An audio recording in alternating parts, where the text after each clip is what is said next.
गरीब मायका। मोहिनी के 3 बेटे थे। पति खूब अच्छा कमाता और बड़े घर के ऐश सब था मोहिनी के जीवन में, लेकिन एक चीज जो नहीं थी वो थी सुकून। मेरी बहन और मेरा भाई दोनों गरीब, लेकिन मैं मेरे पास तो नोट की बरसात है। तभी मोहिनी की बहन बीना उसके दरवाजे आ जाती है। अरे मोहिनी, कैसी है? मेरे घर में ना सिलेंडर खत्म हो गया है। तेरे पास तो इतने पैसे हैं, भरवा देना मेरा सिलेंडर। पैसे जैसे ही आ जाएंगे मैं दे दूंगी। तभी मोहिनी का पति राकेश आ जाता है। क्या है बिना, ये अपने घर की परेशानी हम लोगों के घर ना गाया करो। तुम्हारी बहन को तुम लोगों पर तरस आ जाता है और वो पैसे देने लग जाती है। मुझे ये बिल्कुल पसंद नहीं है। ओ जीजा जी, नहीं, मैं तो वो बस अच्छा मैं चलती हूँ। बीना वहां से चली जाती है। उसके जाने के बाद अच्छा किया जो आपने सुना दिया। अरे न जाने क्या सोचकर मेरे घर आ जाती है कि जैसे यहाँ तो भंडारा भरा है। अरे कितना तो दे दिया। अच्छा जी, जरा 1000 तो देना। वो बिन्नी दीदी है ना, उनके घर जा रही हूँ। उनका पोता हुआ है तो मुंह दिखाई दे दूंगी। हाँ, उन लोगों के आगे तो शो ऑफ किया करो। वो खुद को बड़ा अमीर शो करते हैं ना, दिखा दे कि तू भी किसी से कम नहीं है। हाँ जी, इसी के लिए तो जा रही हूँ। मोहिनी तैयार होकर अपनी बुआ की बेटी के घर जाती है, जहाँ उसके पोते का कार्यक्रम चल रहा होता है। वहाँ वीना भी आई होती है। अरे वीना, क्या जरूरत थी यहाँ आने की?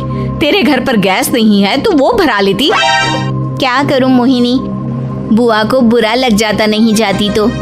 वैसे मेरे पास एक जोड़ा बच्चे का कपड़ा रखा था, वही अपनी चांदी के पायल के साथ देने जा रही हूँ। घर पर गैस थी नहीं, सोचा परिवार यहीं खाना खा लेगा, बाकी सुबह का सुबह देखा जाएगा। मोहिनी को बहन पर दया आ जाती है। वो पर्स से 1000 रुपए निकाल कर दे देती है। ले वीना, लेकिन पैसे वापस कर देना, तेरे जीजाजी हिसाब लेते हैं। मोहिनी भी क्या करती, गरीबी में बहन का सहारा ही उसके जीवन जीने का आधार था। फिर एक रोज, सुनिए, भाई के घर बेटी हुई है, मुझे माँ के पास जाना होगा। अरे उस घर में ना कूलर है ना एसी, कैसे रहोगी तुम? हाँ, वही सोच रही हूँ कि अकेली जाऊं, बच्चों को साथ ना ले जाऊं। चली जाओ, लेकिन ये जो तुम अपने गरीब परिवार से मिलने चली जाती हो ना, मुझे बिल्कुल अच्छा नहीं लगता। पता नहीं मैं भी कैसे मैनेज करती हूँ, लेकिन क्या करूँ। मोहिनी भाई भाभी के घर आती है। मोहिनी, कैसे आना हुआ? तू यहाँ हम लोगों के घर रह लेगी या फिर किसी होटल में रहेगी? क्या हो गया है माँ, मोहिनी को क्यों ऐसे बोल रहे हैं आप?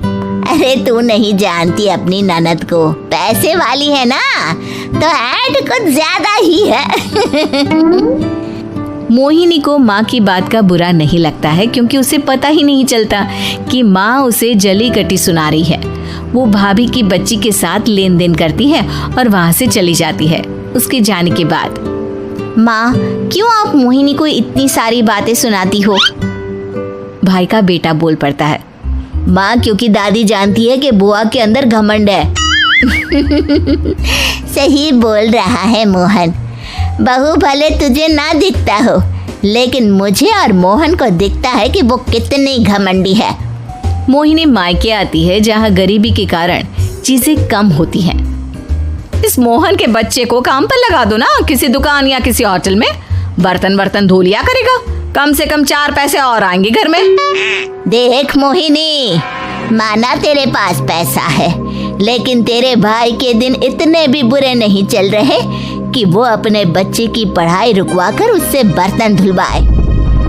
मोहन माँ की ओर देखता है, जैसे आंखों से बोल रहा हो, देख लिया बुआ का हाल। हाँ मोहिनी, बात तो सही है, लेकिन अभी मोहन को पढ़ना है। आखिर तुम भी तो अपने दोनों बेटों को पढ़ा रही हो ना। मेरे बेटों से कैसे कंपेयर कर सकती हैं आप? अरे वो तो कलेक्टर बनेंगे। हाँ, कल को वो मोहन को नौकरी में रख लेंगे, क्यों? मोहिनी कुछ दिन और रहकर चली जाती है। धीरे धीरे दिन बीतता है। मोहन बड़ा होता है और कड़ी मेहनत से सफल भी हो जाता है। मोहिनी, माँ के जाने के बाद तो तुमने भाई भाभी के घर जाना छोड़ ही दिया, क्यों? वो क्या है ना, उन लोगों का घर छोटा है, मेरे बच्चे जाना ही नहीं चाहते। पर तुझे क्यों अचानक मायके की बात याद आ गई? यार, मेरा तो मायका है, भाई भाभी है, मेरा तो आना जाना लगा ही रहता है। हाँ, क्योंकि तुझे आदत है ना ऐसे छोटे से घर में और कम पैसे में रहने की। वैसे क्या खबर है आजकल मायके की अपने?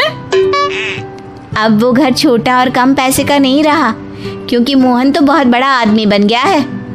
फिर क्या? मोहिनी भाभी को फोन करती है। मोहन किसी बड़ी कंपनी का मैनेजर हो गया है क्या भाभी? क्या ये सच है? हाँ मोहिनी दीदी, अब तो हम लोगों के गरीबी के दिन कट गए। आपके भाई ने कोई अच्छे कर्म किए होंगे जो हम लोगों का बेटा इतना अच्छा कमा रहा है।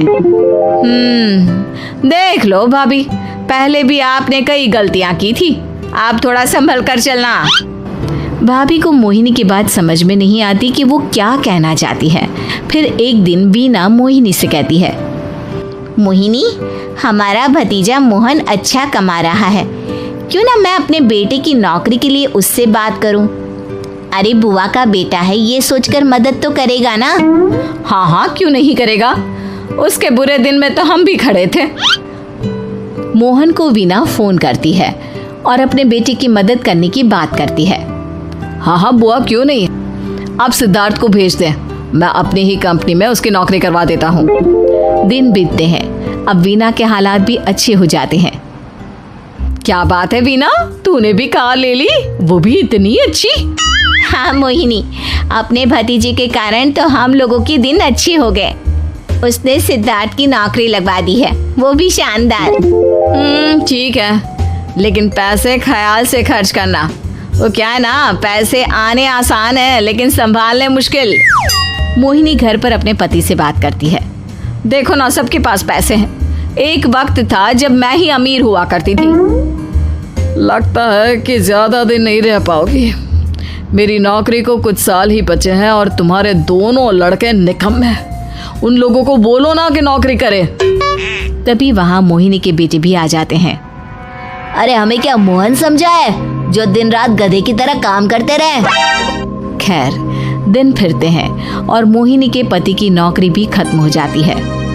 मोहिनी क्या करे, थोड़े से पैसे में गुजारा नहीं हो रहा है। तो क्या करे, मेरी समझ में कुछ नहीं आ रहा।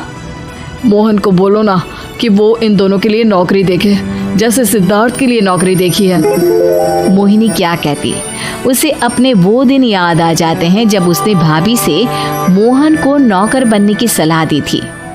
क्या हो गया, क्या सोच रही हो मोहिनी?